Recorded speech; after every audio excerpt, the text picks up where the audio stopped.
அண்ணன் ரூம் திறந்தே இருக்கு. அண்ணன் முழிச்சிட்டு இருக்காரோ?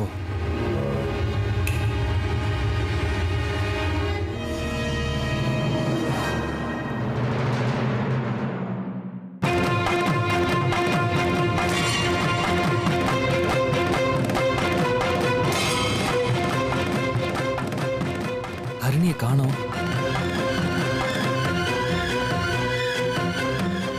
அண்ணன் மட்டும் தூங்கிட்டு இருக்காரு. ஒருவேளை ஹரிணி சித்தி ரூம்ல தூங்கிட்டு இருக்காளோ? ஹரிணி இங்க தானே தூங்குவா, எங்கேயும் போக மாட்டாளே. அண்ணா அண்ணா. என்ன ரவி? ஹரிணி எங்கண்ணா? உங்க கூட தான் படுத்திருந்தாளா?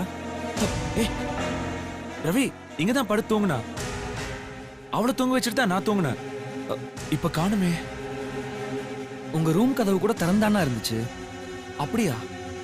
அப்ப ஹரிணி எந்திரிச்சு வெளியே போயிருப்பா. ஒருவேளை சித்தி ரூம் போயிருப்பாளா? சரி வா போய் பார்க்கலாம். வாங்க.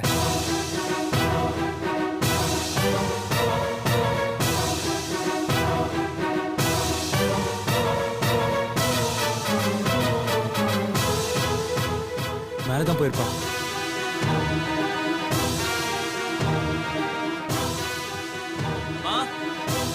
அம்மா சித்தி, அம்மா கதவு தரங்கம்மா. சித்தி, அம்மா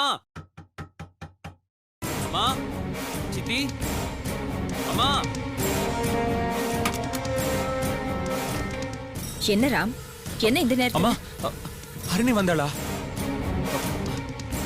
என்ன பண்ணி என்கிட்ட கேக்குற? அம்மா என் பக்கத்துல தூங்கிட்டு இருந்த ஹரிணிய காணும்மா. நீங்க தூக்கிட்டு வந்தீங்களா? இல்லையேப்பா, நான் அவளை என் ரூமுக்கு தூக்கிட்டு வரலையே. அவ எப்பவுமே உன் பக்கத்துல தானே படுத்திருப்பா. ஆமாமா, இப்ப அவளை காணும். ஒருவேளை சுமித்ரா ரூம்ல இருப்பாளோ? சரி, நான் வாங்க பார்க்கலாம்.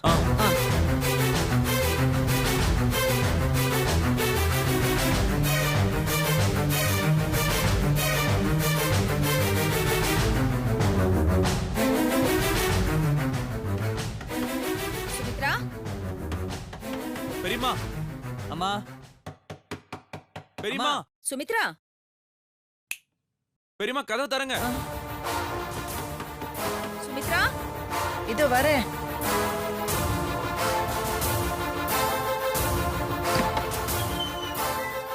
என்ன? அம்மா, ஹரிணி இங்க வந்தாளா? இல்லையே, அவ உன் கூட தானே படுத்திருப்பா. அம்மா, அவங்க இல்லம்மா, சித்தி கூடயும் இல்ல. ஐயோ, அவ எங்க போயிட்டா? அதான் தெரியல பெரியம்மா. சரி சுமித்ரா, அவ வேற எங்கேயாவது இருக்காளன்னு போய் பாப்போம். வா ரவி, போங்க. வா. வாங்க வாங்க.